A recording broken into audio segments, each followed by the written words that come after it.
He has teaching experience and research experience over 30 years. He has published more than 70 papers in prestigious international journals. He has presented and organized and chaired the session in various national, international level conference and workshops. Under his guidance, 25 PhD students have completed their PhD and two students are still working. He has successfully completed two projects of national level funding. He is the member of various national and international academies and he is the fellow of Gujarat Science Academy. Along with his teaching and research work, he has been the IC head in the Department of Pharmaceutical Science, Sardar Patel University from 2010 to 2020. Today, he will enlighten us with the lecture entitled Organic Chemistry, the topic in organic chemistry in UG and PG level. So without further any delay, I will welcome and request Professor D.K. Rawal sir to kindly deliver his lecture and enlighten us with his knowledge. Thank you, sir, and sir, it's over to you. Thank you, Dr. Pritha, for the very sweet and nice introduction. Today, I have selected this organometallic chemistry as the topic for my discussion, just because of this thing that coordination to a metal that dramatically changes the reactivity of the ligands, and this thing is exploited in organometallic chemistry. The main points that I want to cover today are the stability of metal complexes, that is 18 electron rule, and the attachment of ligands and types of bonding in metal complexes, including this sigma and pi bonding and back bonding phenomena. Then the possible reactions of the metal complexes, including ligand dissociation, oxidative addition, migratory insertion, reductive elimination, beta hydride elimination. And based on these reactions, we will look at these 5 important classical reactions. They are Oxo process, Heck reaction, Stille coupling, Suzuki coupling, and Sonogashira reaction. So this is the summary of my talk. Why I have selected this topic? Because usually I prefer to give talk on conformational analysis, then static and dynamic stereochemistry, reaction mechanism, because I feel that those are the simple topics. And organometallic is also one of the simplest one. And because of this organometallic chemistry, I have been able to publish these good publications in RSC Advances, Catalysis Science and Technology, Tetrahedron, and RSC Advances in the last year. So based on the simple chemistry, these publications have been published in the journals of international review. Of course, as we know, chemistry is a science of exceptions and contradictions. So what is the contradiction involved in these metal complexes? It is between the stability and the reactivity of the metal complexes. Yes, of course, we need the stable complex to study and to store them. It's desirable to have the stability, right? But when we go for the catalytic activity in the reaction vessel, the stability means very slow reactivity. But the ideal catalyst should be a complex that should be stable in the resting state, but it becomes very quickly activated in solution. And because of one phenomena that is known as ligand dissociation in the solution. This activity, ligand dissociation, is about losing a ligand from the complex and allowing the interaction with the another substrate. This is known as ligand dissociation. Usually that occurs in the solution, but in the resting state, the complex is very stable. What do we mean by the stability of a complex? That it should satisfy the 18 electron rule. It means that metal at the center of the complex should have noble gas configuration of 18 electrons in the valence shell. And this 18 electrons comes from the need to fill 1s, 3p, and 5d atomic orbitals with 2 electrons in each of these orbitals. So this total of 18 is achieved by combining the electrons that the metal already have with those donated by the coordinated ligands. Thereby we can complete the 18 electrons in the valence shell. Yes, this is the table that shows the valence electrons over here. That is the group number. And these important metals are highlighted: titanium, chromium, manganese, ferrous, cobalt, nickel, this palladium, platinum, ruthenium, rhodium. All these metals are highlighted. If we look at the left hand side, titanium has 4 valence electrons. So to complete the magic of 18 number, this titanium will require 14 electrons. If we go on the right hand side, say nickel has 10 valence electron, and that will require only 8 electrons to complete this magic of 18. This is a chromium complex where what are the ligands? It is attached to 1 benzene ring and 3 this carbon monoxide. So these 3 will contribute 2 electrons, 6 electrons will be contributed by the benzene ring, and chromium, where is it? Chromium has 6 valence electron. So the 18 electrons are completed over here. So the chromium is saturated there. It's coordinatively saturated, and 18 electrons are there with the chromium. The same thing happens with palladium in the next complex. Palladium is having 10 valence electrons, palladium 10 in the 0 state, oxidation 0 state. And this triphenyl phosphine, that ligand will contribute 2 electrons each. So 1, 2, 3, and 4 ligands are there, will contribute 8 electrons. 10 electrons are with the palladium. So this is a stable complex and having 18 electrons in the valence shell. Of course, exceptions are there to the 18 electron rule, and titanium, zirconium, nickel, palladium, and platinum that give the 16 electron stable complexes, but those are the exceptions. This is one complex of palladium where 2 acetonitriles and 2 chlorine chlorides are the ligands. Okay, so palladium is attached to 2 chlorine atoms over here by sigma bond. So palladium is in the +2 oxidation state.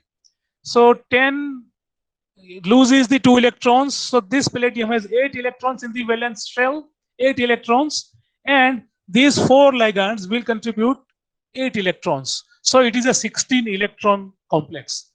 I have shown the structure over here. Palladium is at the center.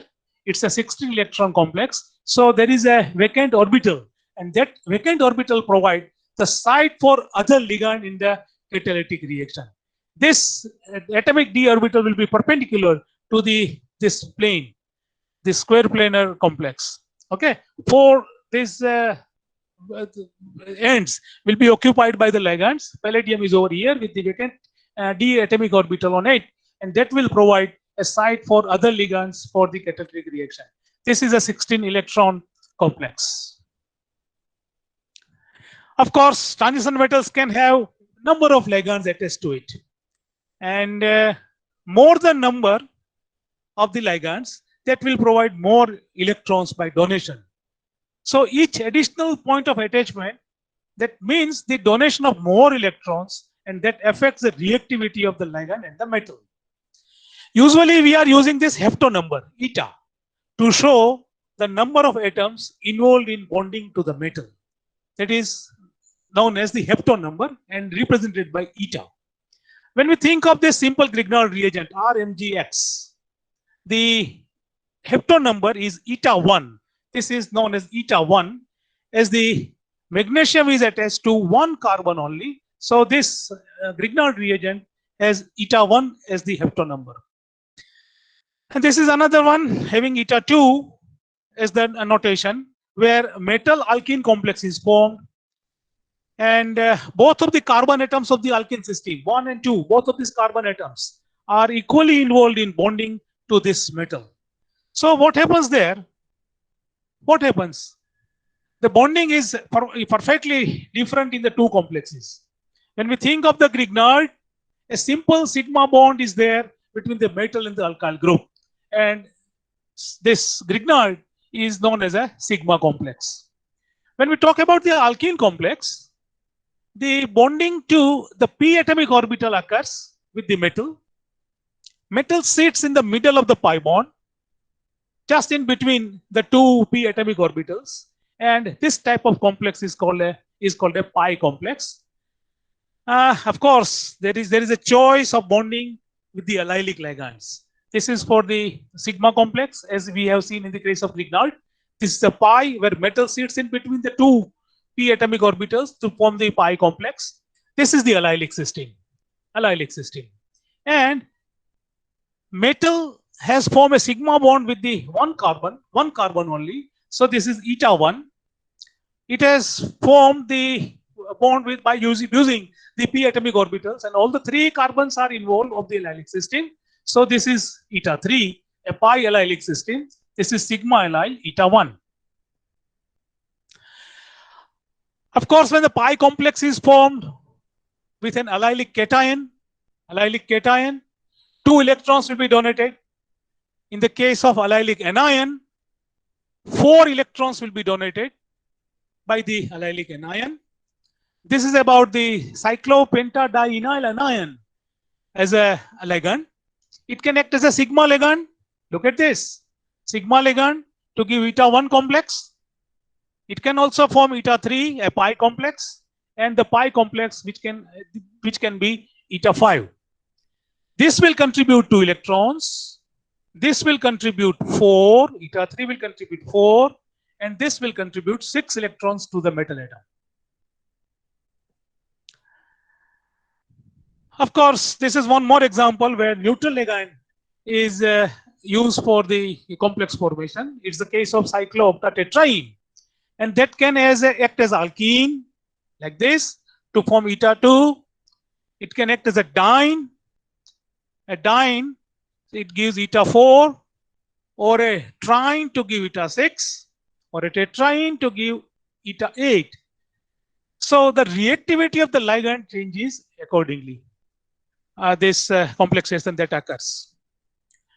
Number of electrons around the transition metal in a complex can be determined by adding the valence electrons of the metal itself to the electrons contributed by all the ligands attached to the metal atom.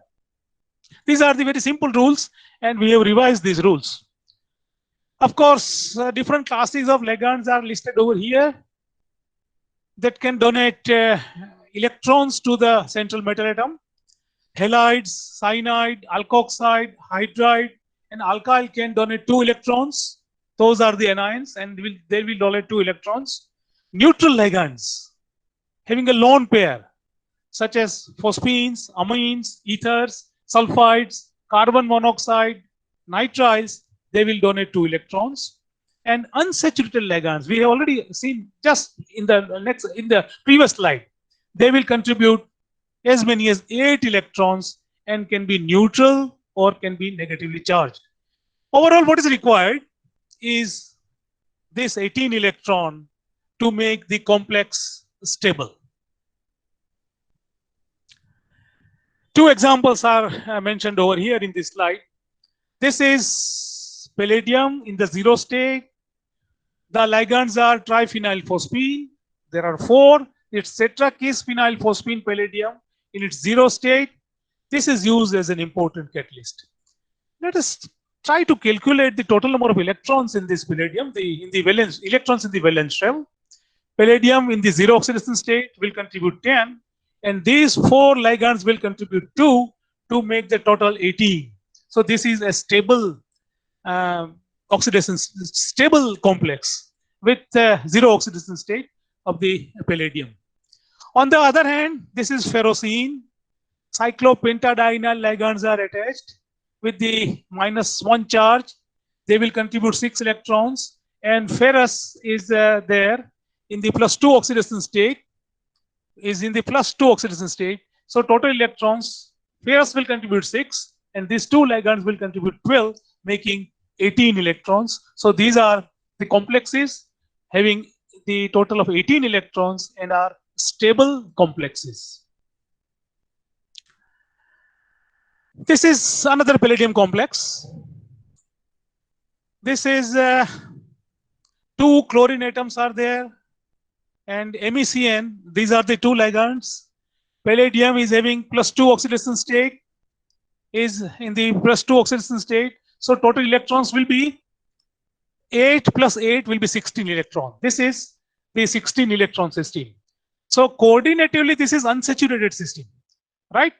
If you look at the structure, that will be square planar. Vacant d orbital will be there.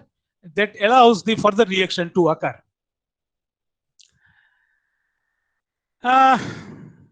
In the Grignard, magnesium is in the +2 oxidation state. So this is about the oxidation state of the metal in the complexes. Now this is about the type of bonding that occurs in the complexes. Majority of the ligands have lone pair of electrons in the filled sp(n) type of orbital, and that will overlap with the vacant metal dsp orbital. So this is the picture that I have tried to show. This is the ligand, filled lone pair on the ligand that is donated to the metal atom in the vacant dsp, and this type of the overlap will form the conventional 2-electron 2-center sigma bond. 2-electron 2-center, it's a sigma bond, and this type of the bonding will increase electron density on the central metal atom. This is also known as a dative covalent bond, and most commonly, earlier of course we were used to represent them by putting an arrow like this, but now the simple lines are used to show the sigma complex, the sigma bonding. Bonding interaction is also possible between the filled d orbital on the metal and vacant ligand orbital of the appropriate symmetry. This is known as back bonding, because this type of the donation occurs from metal to the ligand. Okay, so this leads to reduction of electron density on the metal atom, and this is known as back bonding. Of course, the examples are there with the metal carbonyls. I have tried to show it over here. Look at this. This is donated from the ligand to metal, right? From sp(n) to vacant d atomic orbital. Now the d atomic orbital is filled, and that gives back the electrons in the pi star. It should have the appropriate symmetry, pi star. So pi donation occurs from metal to ligand. The same thing is depicted over here.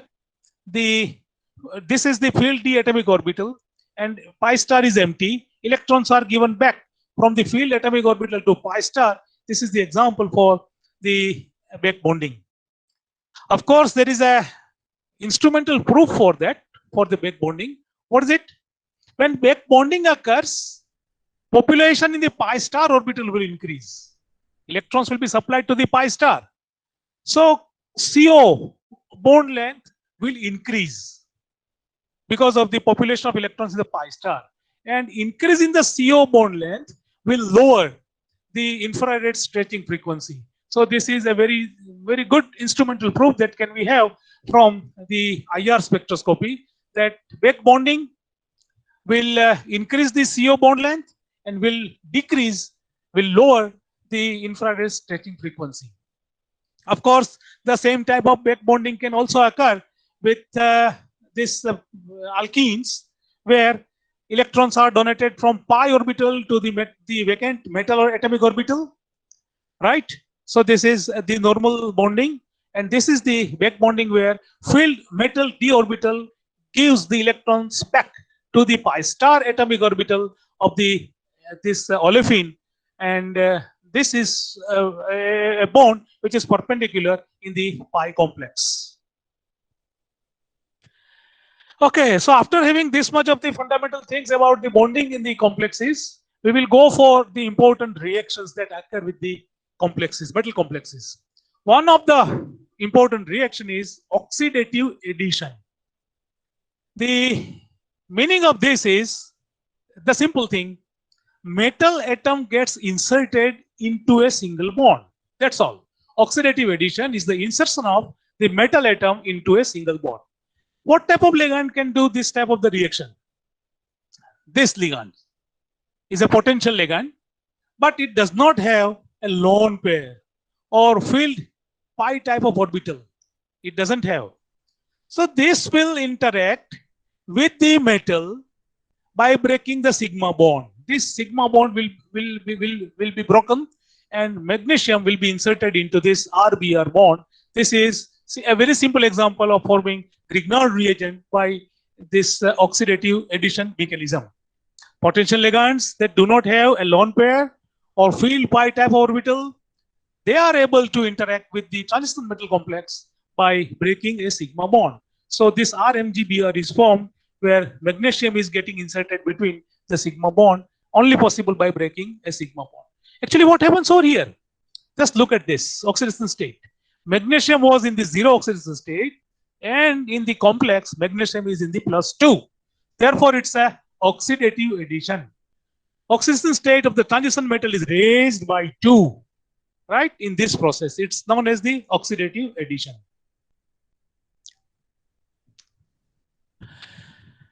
Of course, the starting complex should have an empty site for a ligand. Usually it is coordinatively unsaturated, must be in its low oxidation state, either in the 0 or in the +1. It should not have 18 electrons. It should have only 16 electrons, like this. And look at this example. XY bond is there. Metal is getting inserted. Process is oxidative addition because 0 state is converted to +2, right? Metal is getting inserted in the sigma bond. This is the product, which is coordinatively saturated. This is coordinatively saturated. Which type of bond can undergo this type of the insertion? These are the non-polar examples. HH, RH, the silanes, and the electrophiles like this HX, RX, or SX, where they differ in their electronegativity. X and H, they differ in their electronegativity. So these bonds can get, this metal atom can get inserted into this type of the sigma bonds. Generally, oxidative addition introduces new organic ligands onto metal. These two ligands are introduced onto the metal. This is known as oxidative addition, where the state of metal increases, the oxidation state increases from 0 to +1. These are the examples for the oxidative addition. Look at this, the halide, heterocyclic halide. And I have taken this, tetrakis triphenylphosphine palladium is in the 0 state, oxidation state is 0, right? This is not able to donate the electrons by the sp(n) type of the, or the non-bonding electrons. So this sigma bond will get break. Before that, ligand dissociation will occur in the solution. 2 of the ligands, triphenylphosphine, will be lost by ligand dissociation, and those vacant empty sites will be created on palladium. On those vacant sites, this carbon and bromine, they will this bond will break, and palladium will get inserted into this carbon bromine bond. Look at this, carbon and bromine. This palladium is getting inserted into the sigma bond over here. So look at the state. Palladium was in the 0 state. Now palladium is in the +2 state. So oxidation number increases. This is the example for the oxidative addition. This is one more example of Wilkinson catalyst. This is tris triphenylphosphine chlororhodium in its square planar of that structure undergoes hydrogenation in solution that occurs, and that gives this trigonal bipyramidal structure. Look at the state, rhodium +1 and rhodium here +3. So this is also one of the case for oxidative addition used in the use it as Wilkinson catalyst.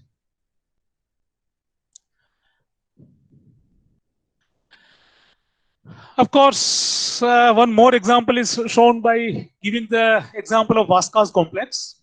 It's the iridium complex. This is the Vaska complex. Iridium is in the +1 state.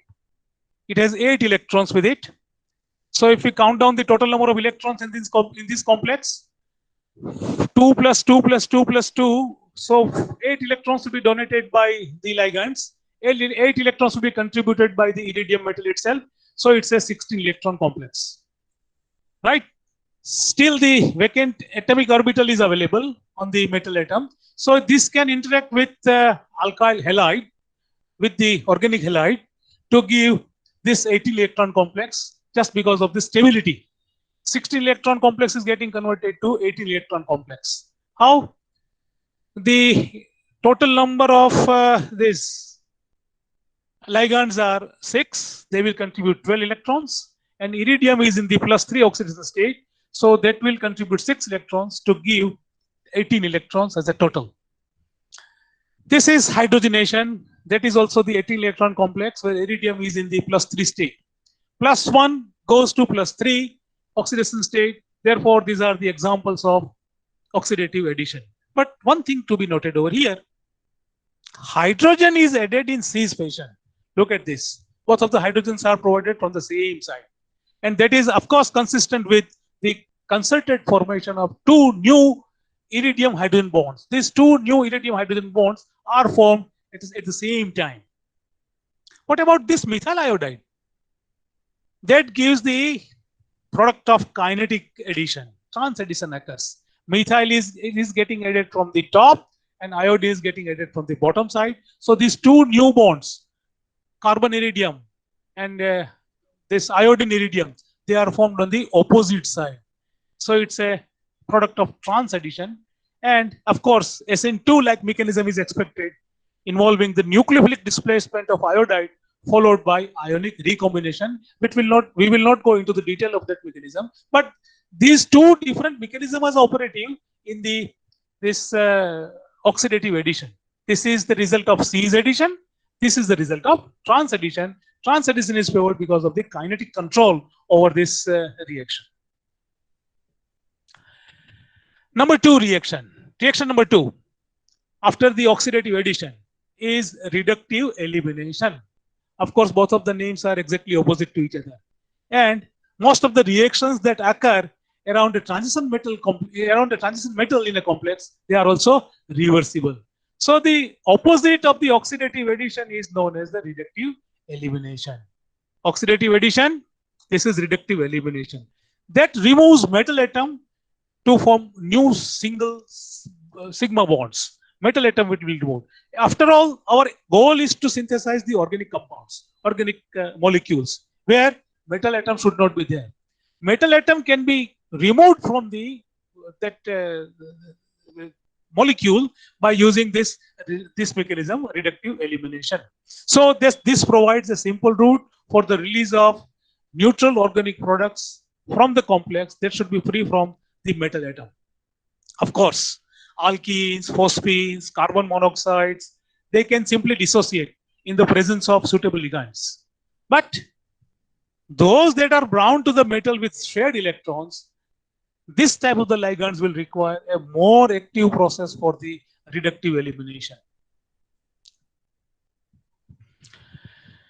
Of course, oxidative addition, this will go from 0 to +2. And in reductive elimination, the +2 oxidation state will revert to 0. And this will be released. XY will be released. Example is shown over here. This is the complex. Reductive elimination occurs to release this metal in the 0 oxidation state, forming a new sigma bond. This one. New sigma bond is formed between these 2 ligands. Actually, they were separated. They were attached to metal. After this reductive elimination, these 2 ligands are attached together, forming a new sigma bond, and this metal atom is eliminated from the product. This is reductive elimination. Of course, it's a concerted process, and the ligands to be eliminated must be cis to one another for the reductive elimination to occur efficiently. This to be on the same side, this to be ceased because the process is concerted, and this will new organic product will be formed by this reductive elimination, and metal will be removed. Of course, this is the example for the reductive elimination. This complex is shown over here. Look at this. Because of the geometry, two methyl groups are on the same side. They are cis, right? Simply by hitting this complex in dimethyl sulfoxide at 80 degrees Celsius, these two methyl groups are eliminated to give ethane, right? They are cis in this square planar. They are cis. They are eliminated just by hitting in DMSO at 80 degree, because this process is a concerted process, and this will be more favored. This is eliminated. Palladium was in +2 state, oxidation state +2 is reverting back to its zero oxidation state. So this is reductive elimination. Look at this one. Of course, the structure is square planar, but look at methyl. They are transplaced. And under the same condition, when this is heated in DMSO at 80 degrees Celsius, ethane will not be relieved, right? So what is required is these two ligands should be cis placed for this reductive elimination to occur smoothly. Otherwise, if they are transplaced, reductive elimination cannot occur. Overall, is a most important method for the removal of transition metal from the reaction sequence, leaving a neutral organic product. The third reaction is migratory insertion. Migratory insertion is actually a body building reaction, right? That builds this structure of the ligand. We will look at this. This is, of course, a saturated one, a complex. This is metal atom attached to two ligands, X and Y. Migratory insertion occurs. What occurs over here? Just try to look at this. Try to look at this. X is getting transferred. X is getting transferred from the metal atom to Y. X has got transferred from the metal atom to Y. So a bond is broken between this X and M, metal atom and the X ligand, and the new bond is formed between Y and X. So overall, X has migrated from metal atom to Y. This is a migration, but we are calling this as a migratory insertion. Why this is insertion? Because this Y ligand is getting inserted between the X and M bond. In other sense, this is inserted between X and M. Actually, what has occurred? X has migrated from metal to Y. What is the result? Of course, it's unsaturated. Look at this. It is coordinatively unsaturated, right? So this will be required. Additional ligand will be required to make it saturated one. Ligand will be required. In the absence of this ligand, what will happen? This process is a reversible one. Once again, X will migrate from Y to M to give the saturated one. Once again, it will go to the unsaturated one. But in the presence of this additional ligand, this saturation will occur, and the migration or the migratory insertion will be favored in the positive direction in the presence of the additional ligand. Of course, the insertion process is reversible. That's what I have said. And the metal will effectively lose this X by the addition of extra external ligand L. This will be required to produce a coordinatively saturated complex. This will be produced only in the presence of the extra external ligand. Otherwise, this reversible reaction will occur. Once again, I would like to repeat this thing.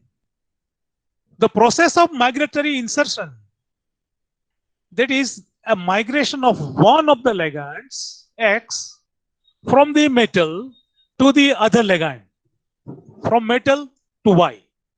And the result, Y is getting inserted, insertion of one of the ligands, Y, into the other metal ligand bond, MX bond. This Y is getting inserted between the MX bond. This is known as migratory insertion. So three important reactions we have seen: oxidative addition, this then reductive elimination, and this is migratory insertion. And these are the common examples of the insertion. These are very interesting examples. This is for the carbonylation. Look at this carbonylation. This is the complex, right? In the presence of the extra added ligand, what happens? Look at this. This metal is coordinated with n number of L ligands.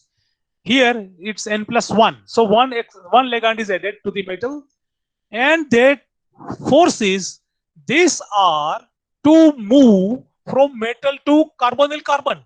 R has moved from metal to carbonyl carbon. Look at this. R has moved from metal to carbonyl carbon. Or in the other sense, carbonyl has get inserted between the metal and R bond. Between the metal and R bond, this is getting inserted.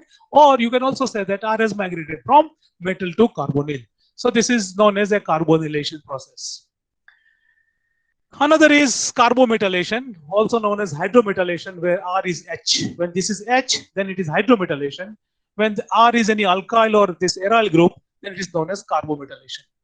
Once again, added this ligand will be required. N plus 1 is the position, is the number of ligands attached to the metal. What happens over here? This one.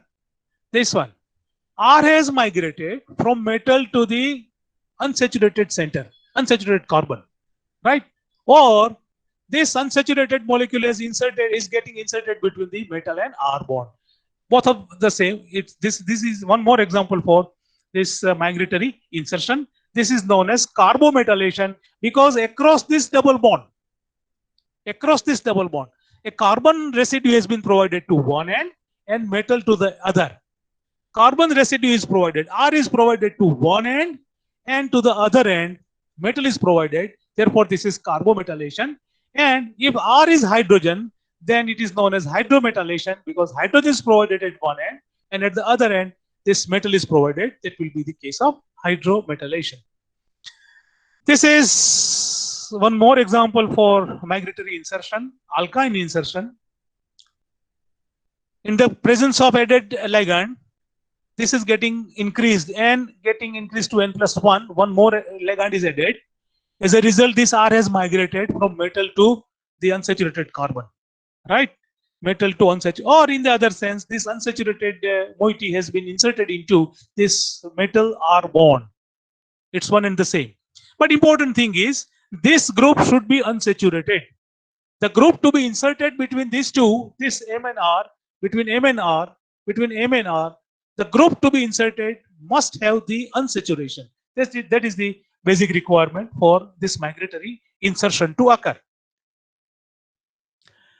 Of course, as with the reductive elimination, this C's arrangement is required for the migration of group.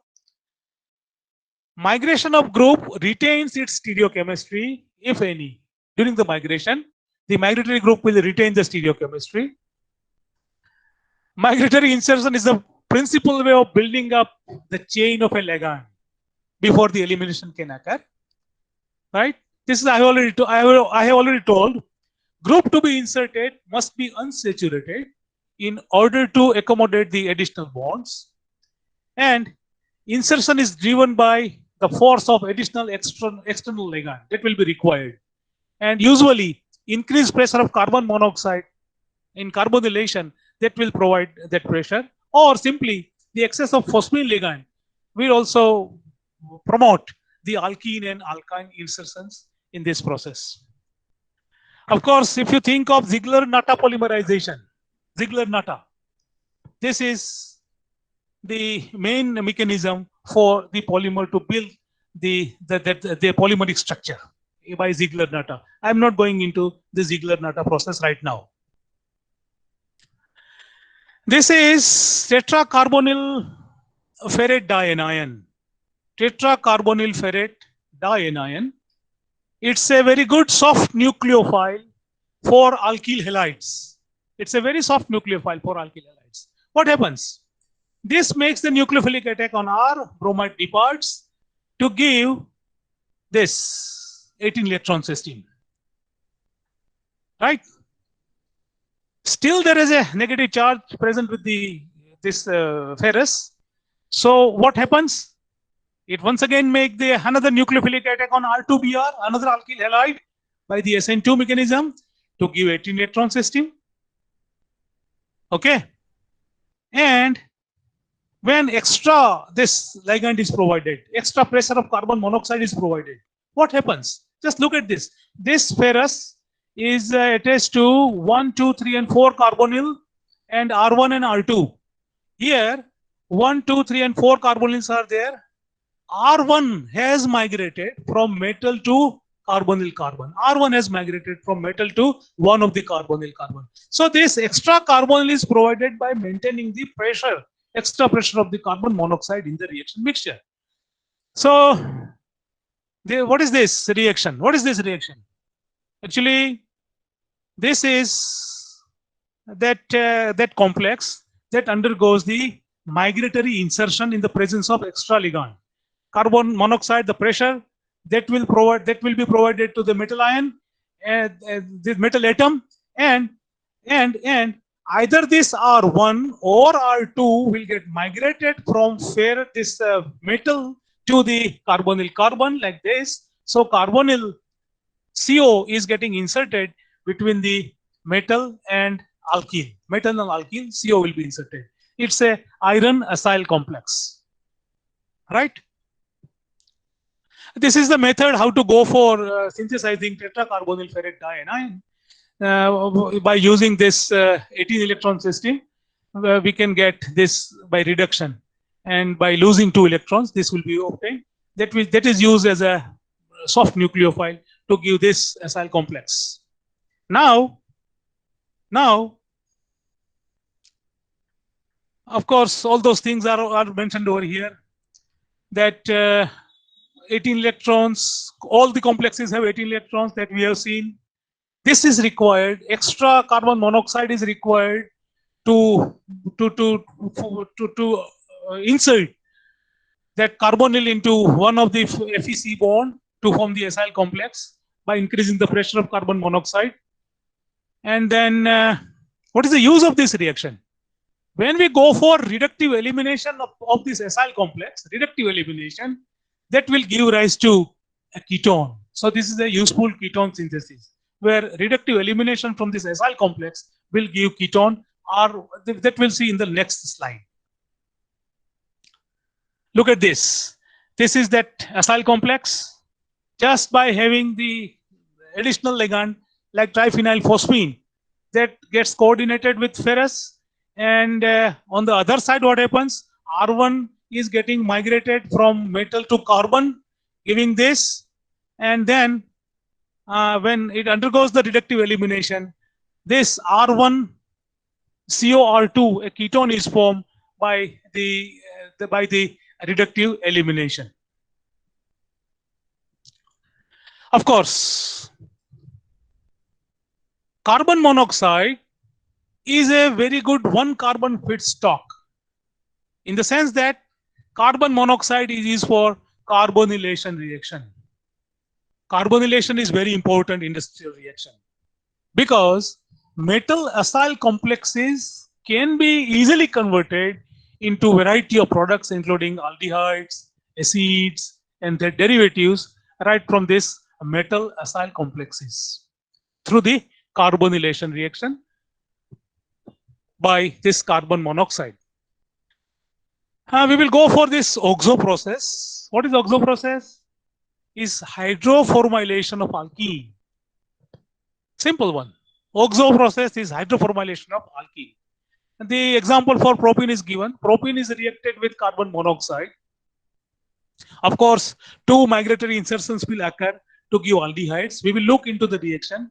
In the presence of hydrogen and either rhodium or cobalt as the catalyst, these 2 aldehydic derivatives are formed. These are regioisomers. Why they are regioisomers? Because this is 1, 2, and 3 carbon alkene. 1, 2, and 3 carbon alkene. This formylation is occurring on carbon number 1 in this case, and formylation has occurred on carbon number 2. Right? Hydrogen is on carbon 2, hydrogen is on carbon number 1. So formylation occurs on carbon 1, formylation occurs on carbon 2. Both of these are regioisomers. Of course, a mixture is formed in this reaction, but it is acceptable because of the cheap starting material and the ease of the reaction. This is the mechanism. This metal hydride forms a pi complex with the alkene. Propene we have taken. It forms a pi complex, right? Metal will sit in between these two p atomic orbital. A pi bond will be formed, and then this pi complex will undergo hydrometallation by the transfer. What happens? Metal is provided to one carbon, hydrogen is provided to the other. Metal is provided to carbon number 2, hydrogen is provided to carbon number 1. So this is the result of hydrometallation, right? I have shown only one. The another possibility is also there, that metal will be provided to carbon number 1 and hydrogen will be provided to carbon number 2 to give the regioisomer. So this is the result of hydrometallation, because hydrogen and metal are provided across the double bond. So this is hydrometallation.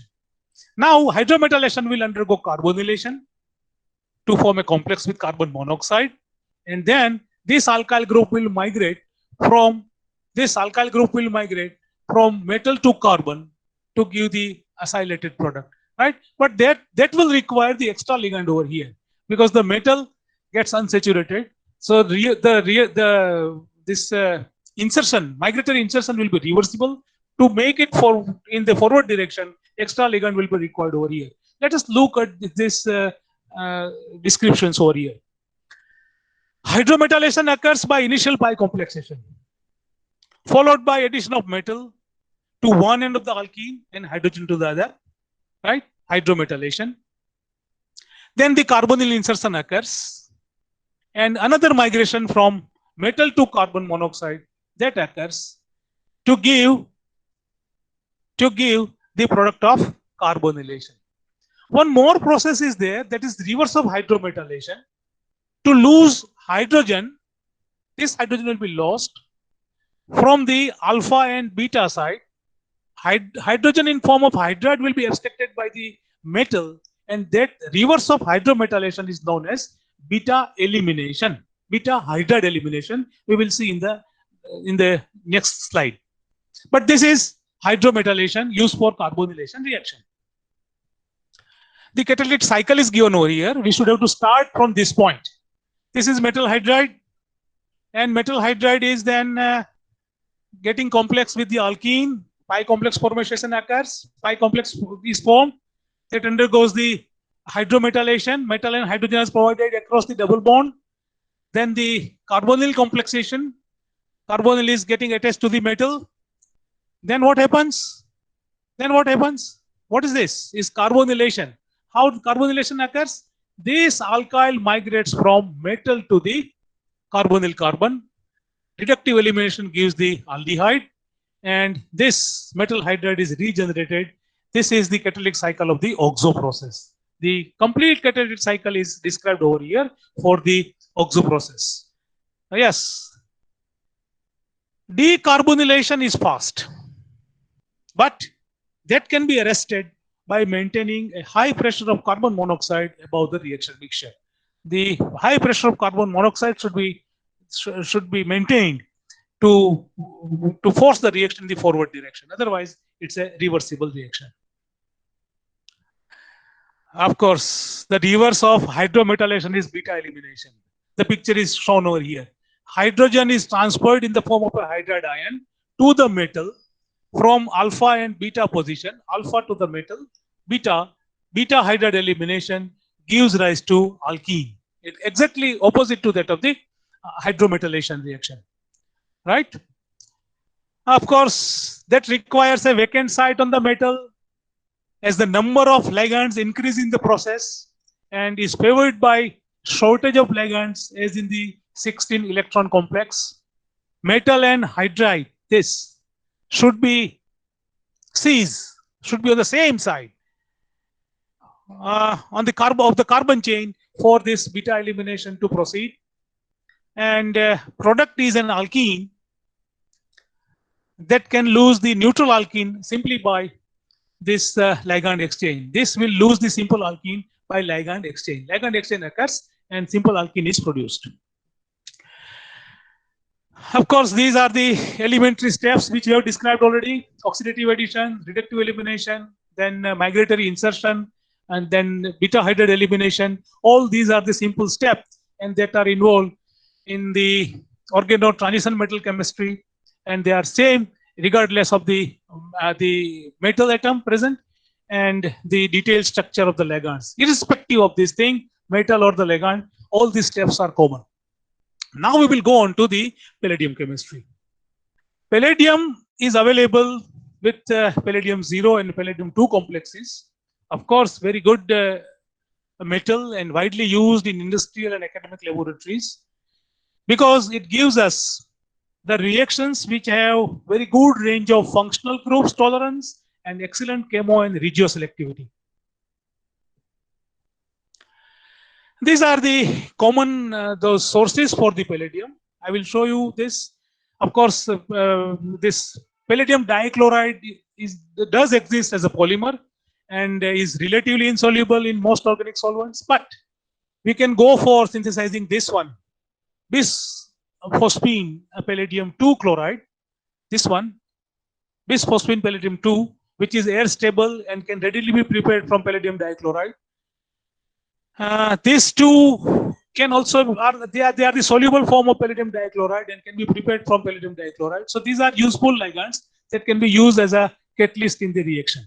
Structures are given over here. Of course, they are in the square planar structure. Palladium chemistry is dominated by two oxidation states. Palladium 0, as we have found in the case of this tetrakis triphenylphosphine palladium, of course, is electron rich. By losing the ligands, triphenylphosphine in the ligand dissociation process, this can be lost, and palladium will have vacant those sites for the further reaction to occur, and that will undergo oxidative addition, resulting into palladium 2 complex with organic halide or triplets. Either the halides or the triplets, this oxidative addition can occur. And I have tried to show it over here. Of course, this is a 18 electron system. The first thing that occurs is ligand dissociation. Lose one ligand, it becomes 16 electron. Still it's stable. Lose another ligand, it becomes 14 electron reactive system with palladium 0. And then with this, either organic halide or triplets, oxidative addition occurs. This palladium gets inserted into this RX bond. This is oxidative addition where palladium 0 is converted to palladium 2. Okay, this we have prepared. Now with the alkene, just by losing, this is a saturated complex. So by losing one ligand, this will form the pi complex with the palladium. One of the ligands should be lost. L is lost, triphenylphosphine is lost in the process. This forms the pi complexation with the palladium. Then the process carbopalladation occurs. What is it? This double bond, one of the carbon will be provided with the palladium, as I have shown over here, and another is provided with the alkyl group R2. Another is provided with the R2, and one is provided with the palladium. So this is carbopalladation in the presence of an extra ligand that is converted into the palladium 2, a stable complex, and this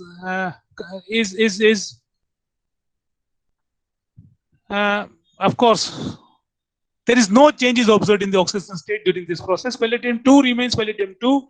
There is no change in the oxidative process, the oxidation state during this process. Now, this we have formed in the earlier slide. This one, right? There is a hydrogen over here, alpha and beta position. What happens there? It undergoes the beta hydride elimination. Beta hydride elimination to give beta hydride elimination that occurs. Hydrogen and palladium are lost to form a double bond between these two carbon atoms. These two carbon atoms, a double bond will be formed over here by beta hydride elimination. What happens to this one? This is a palladium complex, and a base will be required. A base is required there. Base, the function of a base to abstract a proton. Proton will be abstracted, and X minus will be liberated. HX will be accepted by the base to generate this palladium 0 complex. So palladium 0 complex the catalytic activity, after the catalytic activity, palladium-0 complex is generated once again. Metal is expelled from the molecule by this beta hydride elimination. This is expelled, and the product is alkene. The whole process is catalytic, as palladium-0 complex is regenerated at the end from this beta hydride elimination. This is regenerated. Of course, the presence of base is required, which removes HX from the palladium-2 species to give palladium-0. The substrate for this oxidative addition reactions are frequently vinylic, allylic, or aromatic. We cannot go for ethyl and N-propyl as a substrate, because ethyl and N-propyl will undergo beta hydride elimination and alkene will be generated. The presence of hydrogen at an sp3 carbon in the beta should be avoided, because that will favor the beta hydride elimination, and instead of getting the desired product, some alkene, undesired alkene will be produced. So this is Heck reaction, where alkene couples with halide or triplet. Alkene is coupled, is undergoing coupling with alkyl halide, organic halide, or organic triplet to form a new alkane, is Heck. All the reaction steps, reaction sequence we have seen. We will go for the detail of this Heck reaction now. Of course, Heck reaction is very synthetically useful, a very useful reaction, and it's once again a palladium catalyzed reaction. Palladium catalyzed addition of aryl, vinyl, or substituted vinyl group that occurs to organic halide or triplet. This should be avoided. Ethyl and propyl should be avoided to avoid the beta hydride elimination step. This is the halide or the triplet that reacts with the alkene in the presence of palladium catalyst and a base to give a new alkene. HX is eliminated. Okay, this is Heck reaction. Heck reaction couples an alkene with a halide or a triplet to give new alkene. R1, this group in R1X should not have sp3 carbon on the beta position, just to avoid beta hydride elimination. It should be aryl, vinyl, or any alkyl group without beta hydrogen. So this is a restriction in the Heck. This group should not have beta hydrogen in it, just to avoid beta hydride elimination. This group X can be either bromide or iodide or a triplet, halide or a triplet. Alkene, the nature, it should be a monosubstituted alkene or a disubstituted alkene. It can be electron rich, it can be electron poor, or a neutral alkene. So variety of these alkenes can undergo this type of the reaction, Heck reaction. Of course, a mild, not a strong, a mild base like triethylamine or this sodium acetate or aqueous sodium carbonate will be required for this last step. I have tried to put the catalytic cycle for the Heck reaction. The mechanism is shown over here.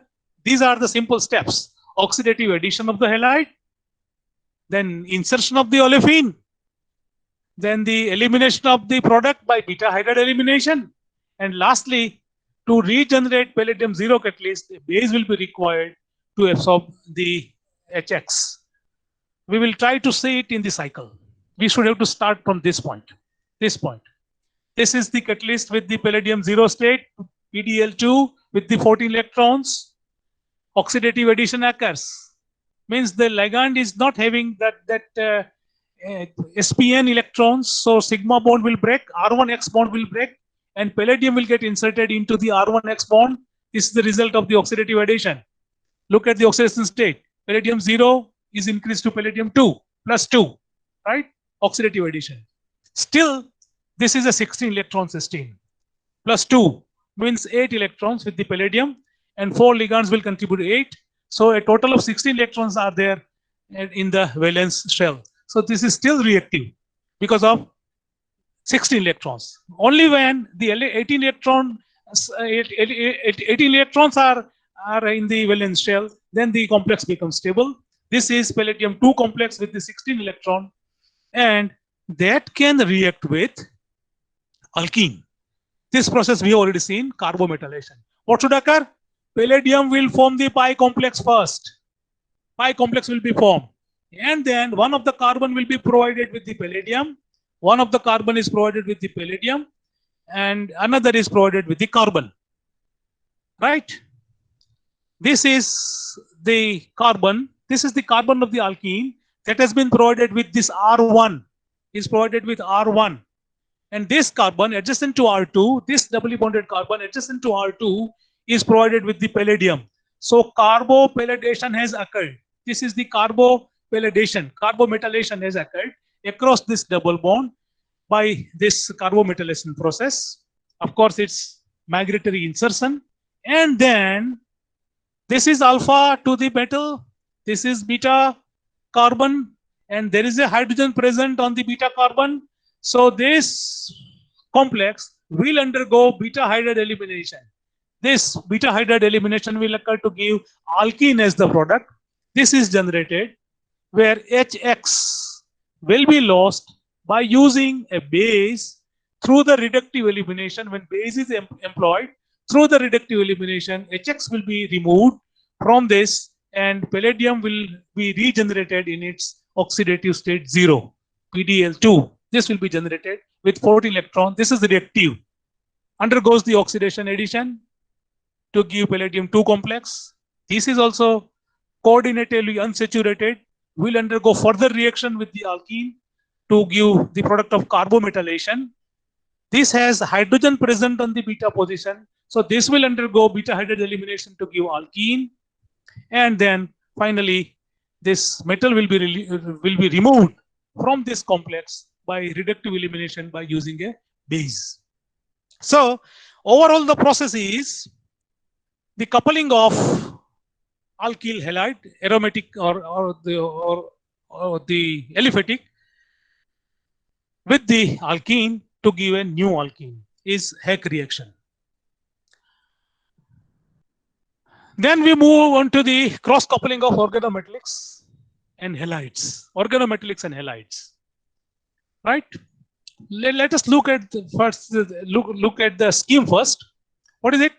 R2X is any halide, organic halide that reacts with this palladium catalyst having 0 state. Then R2X undergo the cleavage of the sigma bond. Palladium will get inserted into this R2 to give this palladium 2 complex. Thus, this is oxidative addition. This step is oxidative addition. We'll undergo this step of transmetallation with the organometallic compound. This is known as transmetallation because this R1 is getting transferred from one metal to the other. And X is getting transferred from palladium to this metal M. Right? It's transmetallation. Of course, it's a very slow process. R1 is getting transferred from one metal to the other, palladium, and X is getting transferred from palladium to this metal, forming MX. This is transmetallation. So this complex is formed. This will undergo reductive elimination to give alkane, and this catalyst will be regenerated. This is the general scheme. Now we will look at the detailed steps.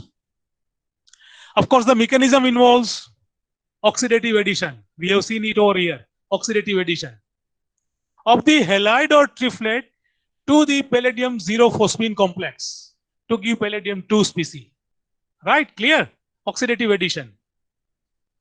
Key step is a slow step, that is of transmetallation, and a new palladium 2 complex, this one, palladium 2 complex is formed with 2 organic ligands that undergoes reductive elimination to give this coupled product. This is the coupled product is the result of reductive elimination where this is regenerated for the another cycle. Now the conditions. Halide partner should be chosen with a care. and the care is very much known to us. It should not have beta hydrogen to avoid beta hydride elimination, because transmetallation is a slow step, and before the transmetallation can occur, the complex will undergo beta hydride elimination to give alkene as the undesired byproduct. So R2 should not have, it must not have the beta hydrogen present in it. The choice of R2 is restricted to these substituents: vinyl, allyl, benzyl, and fluoroalkyl halides, triplets, and phosphates. Of course, without beta hydrogen. Organometallic reagent taken for the transmetallation can be based on these metals: magnesium, zinc, copper, tin, silicon, zirconium, aluminum, or boron. Organic fragment can have a wide variety of structures, as coupling is faster than beta hydride elimination. In this case, coupling occurs faster than beta hydride elimination because there is no hydrogen available for the beta hydride elimination. So this is, once again, the scheme is generalized over here. This palladium complex, it reacts with R2X in its zero state. It reacts with R2X. Oxidative addition gives palladium 2 complex. Transmetallation occurs to give this, and this will undergo the reductive elimination. This is the specific example cited over here. A triplet is taken that is reacted with this palladium 0 complex, triphenyl. Tetrac is triphenyl phosphine palladium 0 complex. The ligand dissociation will be required that occurs automatically in the solution state to make the palladium active. And then palladium, after the activation, undergoes the oxidative addition and gets inserted into this carbon-oxygen bond. Look at this. Gets inserted between the carbon-oxygen bond, and then it reacts with this stenen, vinyl stenen, undergoes the transmetallation. It's a slow process. What happens? This vinyl residue is transferred from this tin to palladium. And of course, triplet cannot transfer. For that will be required active ligand there. That is shown in the next slide. We will look at that. Some halide will be required over here, and that can easily be done by the active halide ligand. This undergoes the reductive elimination just by pushing these two, by providing excess of triphenyl phosphine. Extra ligand will be given to this complex, will be reacted with the extra ligands, triphenyl phosphine, that induces the reductive elimination, and these two residues will get coupled to give the product, and the catalyst tetrakis triphenyl phosphine palladium will be regenerated. Was taken as a catalyst, and it is regenerated at the end of the reaction to give the product of this coupling. We have used this stenen over here, right?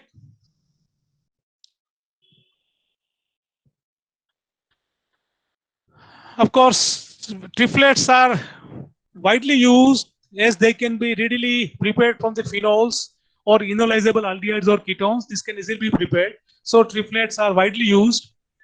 But the source of halide is required because of this step, as the triplet is a counter anion and is not bound to the metal as a ligand. This is not bound to the metal. So this is required. Lithium chloride will be required over here as a source of halide. So this chloride will get coordinated with the palladium that is required in the transmetallation step. Transmetallation, some other ligand must be added to give the necessary square coplanar geometry, and that other ligand is this one that is provided by using this lithium chloride in the reaction. Of course, triplets are chosen just because of their easy synthesis. Triplets can be easily prepared from the phenols. One thing that I have forgotten over here, when this reaction uses stenen, then it is still a coupling, and when the same reaction is performed by using boronic acid, it is known as a Suzuki coupling. Suzuki coupling uses boronic acid, and Stille coupling uses this stenen as the organometallic component. Organometallic component in Stille coupling is the stenen derivative, and organometallic component in Suzuki coupling is boronic acid derivative. This is the reaction mechanism for the Suzuki coupling. We will start with this. Hydroboration of an alkyne with catechol borane is a monohydroborating agent. Of course, is regioselective. Boron will be provided to the less substituted carbon, and hydrogen to the more highly substituted carbon is regioselective, and that will occur from the less hindered side. That's what the stereospecificity of the hydroboration reaction is. We will not go into the details of hydroboration reaction, but this alkyne is undergoing the hydroboration, and then this vinyl boronate is formed. This vinyl boronate undergoes the reaction with an aromatic iodide or bromide, in the presence of this palladium 0 catalyst to give the alkene, the coupled alkene. Right? This is the Suzuki coupling where we are using this boronic acid derivative. Of course, alkyne is treated with this catechol borane. Hydroboration occurs. This is hydrolyzed to give boronic acid derivative. Boronic acid is then coupled with the alkyl, the vinyl halide in the presence of palladium catalyst to give this new alkene, where interesting thing is this: the original geometry of both the alkene is retained in the product. Look at this.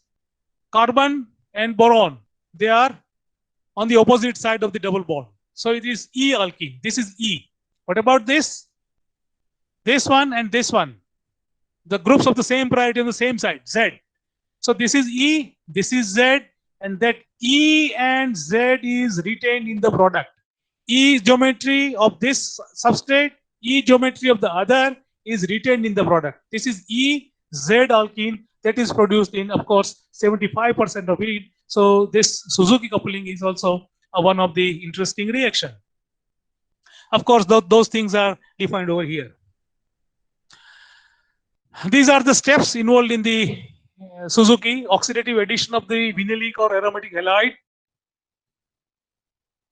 to generate a palladium 2 intermediate. Where is it? Yes, this will react with palladium. This will react with palladium to give palladium 2. And then that undergoes this transmetallation with the alkynyl boronate. Alkynyl boronate is prepared. Alkynyl boronate transmetallation will occur. This will be transferred. This will be transferred, right, to the palladium. And then finally, reductive elimination will regenerate the palladium catalyst and the product alkene with retention in the configuration. The last one is Sono-Gashira reaction, that deals with the coupling of terminal alkynes with aryl or vinyl halides, once again under the palladium catalysis. Aryl halide or vinyl halide and the terminal alkyne in the presence of palladium. This is the co-catalyst. Cuprous iodide we are taking as a co-catalyst, and this base will be required for the final reductive elimination step to give the coupled alkyne as a product of Sono-Gashira coupling. Yes, Sono-Gashira uses palladium 0 complex as a catalyst. It is performed in the presence of a base. This is required for the final elimination step. And this cuprous iodide is used as a co-catalyst. This is aryl or vinyl halide, same as in the case of Stille and Suzuki coupling. But the other has hydrogen instead of tin, or boron as the metal to be exchanged for palladium. This is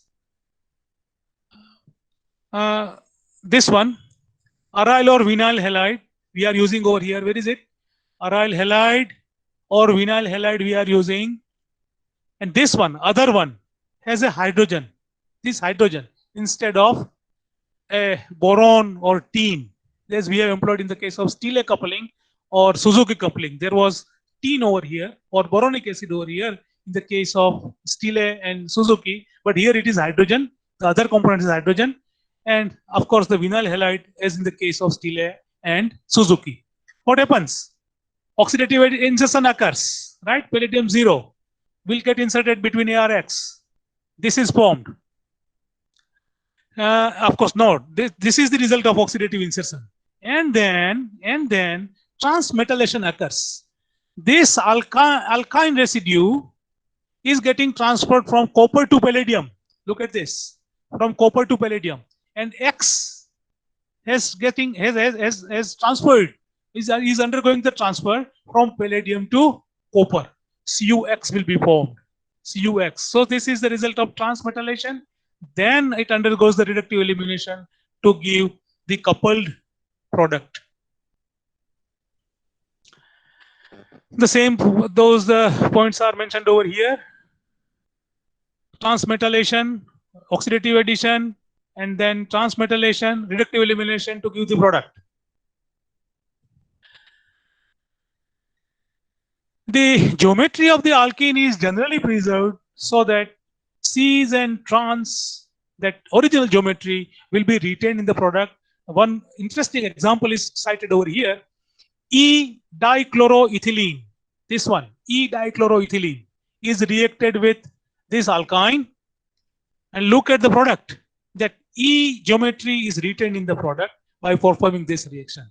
And this Z-dichloroethene undergoing the Sonogashira coupling, and look at the product about the geometry of the double bond alkene. Yes, it is retained. These two fragments are Z. They are Cs oriented in the product. So original geometry of the alkene is retained in Sonogashira.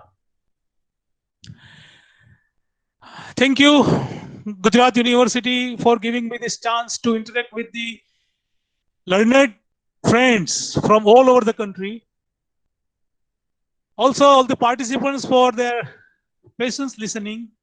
And I am thankful to Clayton, Greaves, and Warren, the organic chemistry by these three great authors, for supplying me this material to present myself against all of you learned people. Thank you very much. Thank you once again.